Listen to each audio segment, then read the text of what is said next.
একজন মাননীয় বিচারপতিকে অপসারণ করা হয়েছে। মহামান্য রাষ্ট্রপতি অপসারণ করেছেন। আপনারা জানেন এর মধ্যেই সুপ্রিম জুডিশিয়াল কাউন্সিল রিভাইভ করেছে, পুনর্জীবিত হয়েছে এবং সে অনুযায়ী তার বিরুদ্ধে কি অভিযোগ পেয়েছে তদন্ত হয়েছে এবং সেটা সুপ্রিম জুডিশিয়াল কাউন্সিল জানে, যার বিরুদ্ধে অভিযোগ তিনি জানেন আর মহামান্য রাষ্ট্রপতি জানেন। সেই অনুযায়ী সংবিধান অনুযায়ী যাদের অপসারিত করা হয়েছে। তো আমাদের বক্তব্য হলো যে এত দেরিতে কেন হয় আকাশ এখানে দাবি করেছিলাম যে যেসব বিচারপতিরা বিতর্কিত, যারা শপথ লঙ্ঘন করে বিচারকের কার্যক্রম করেছিল, যারা দলীয় মানসিকতা নিয়ে বিচারপতি হিসাবে তার দায়িত্ব পালন করেছিল, বিতর্কিত এইসব বিচারপতিদের অনতিবিলম্বে অপসারণ করতে হবে। আমরা আহ্বান জানাইছিলাম যে 2 সপ্তাহের মধ্যে ব্যবস্থা গ্রহণ করতে হবে এবং তাদেরকে আহ্বান জানাইছিলাম যে আপনারা যারা বিতর্কিত নিশ্চয়ই আপনি ফিল করেন বিতর্কিত আর পদত্যাগ করেন। কিন্তু সরকারের পক্ষ থেকে এ পর্যন্ত এমন কোনো ভূমিকা রাখা হয়নি। Very slow. কি কারণে বেশি স্লো? কারা এটাকে বাধাগ্রস্ত করছে সেটা বাইর করতে হবে। একজন কেন, অনেক তো আছে। সুতরাং আমি মনে করি সরকারকে মহামান্য রাষ্ট্রপতির নিকট আহ্বান জানাই অনতিবিলম্বে যারা বিতর্কিত বিচারপতি, যারা দলীয় দৃষ্টিভঙ্গিতে বিচার কার্য পরিচালনা করেছিলেন, শপথ লঙ্ঘন করেছিলেন, ভঙ্গ করেছিলেন, তাদেরকে অনতিবিলম্বে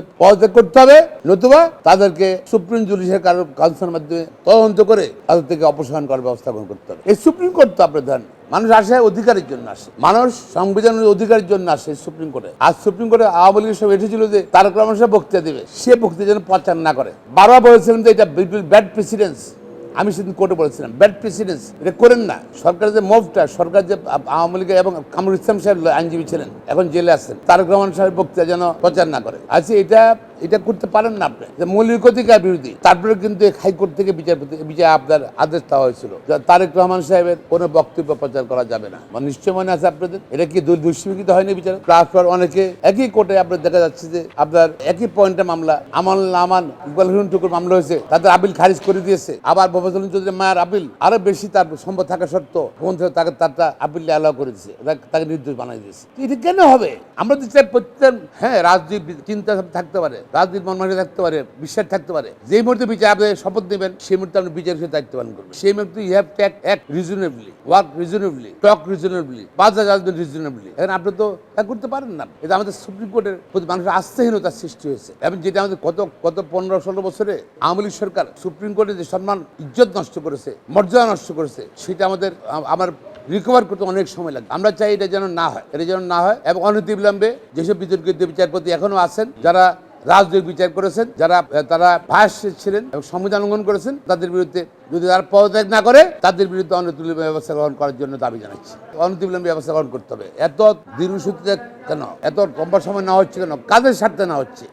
কারা চেষ্টা করতেছে তাদের পুনর্বাসিত করতে, আবার ধরে রাখতে? নিশ্চয়ই কোনো ষড়যন্ত্রকারীরা ব্যবস্থা করছে গোপনে, প্রকাশিত সাহসের কথা বলার। তো আমি মনে করি ব্যবস্থা গ্রহণ করা উচিত। শুধু তাই নয়, আপনার এতদিন পর্যন্ত ডিসক্রিমিনেশন, আমি তো সুপ্রিম কোর্টের 7 বার সেক্রেটারি ছিলাম। এর আগেও যারা ছিল, যারা সুপ্রিম কোর্টের আমরা বলেছি যে নীতিমালা করতে হবে, আইন করতে হবে। এই সরকার ধন্যবাদ জানিয়ে আইন করেছেন। তো আইনটা একটা বৈষম্যমূলক সরকার ক্ষমতা আছেন, এটা বৈষম্যমূলক আইন করেছেন।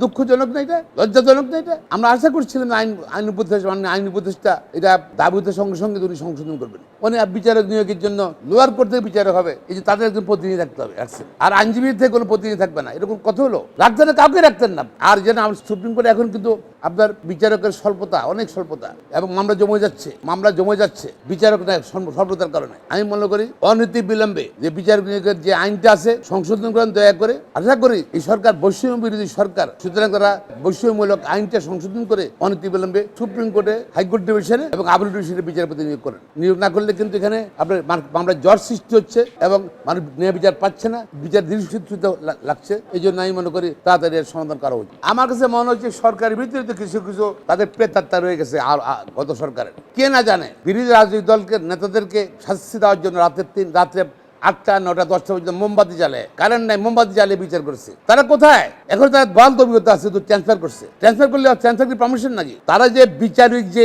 আচরণ, নিয়ম নীতি ভঙ্গন করে রাজনৈতিকভাবে বিচার করেছেন, তাদেরকে অবশ্যই চিহ্নিত করতে হবে। যারা এই 8টা 9টা পর্যন্ত বসে টাইমের পরে বিচার করছে মোমবাতি জ্বালিয়ে, চিহ্নিত করতে হবে, তাদেরকে বিচার রিমুভ করতে হবে, অবশ্যই করতে হবে। কেউ উদ্যোগ নিচ্ছেন না। আমি আজকে 8 মাস হয়ে গেল, একটা মন্ত্রীও আইন মন্ত্রণালয় উদ্যোগ দিচ্ছে না, প্রফেসর ইউনিট সরকার উদ্যোগ দিচ্ছে না, প্রধান বিচারপতি উদ্যোগ দিচ্ছেন না। এটা দুঃখজনক। বাদুল্যতে আমলা, সচিবালয় আইন মন্ত্রণালয়ে আমলা, তারা চাকরি করে।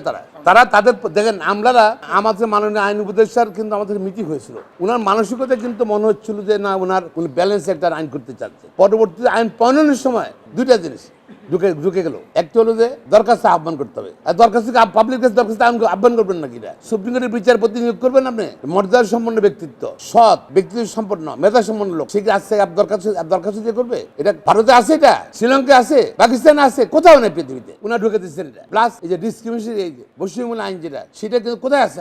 আপনি কোথায় এক্সাম্পল নিলেন নাম নেই? আমার কাছে আইন উপদেষ্টার কিন্তু মানসিকতা ভালোই ছিল। সচিবালয়ে যারা আছে না, ওদের ওই বিচারকের প্রতিনিধি আমলা, তারা তাদের সুবিধার জন্য, ভবিষ্যৎ সুবিধার জন্য প্রফেশনাল ঢুকিয়ে দিয়েছে। আমি মনে করি এই জন্যই বলি যে এটা বৈষম্যমূলক আইন, বৈষম্য সরকার রাখতে পারে না, সমাধান করতে হবে।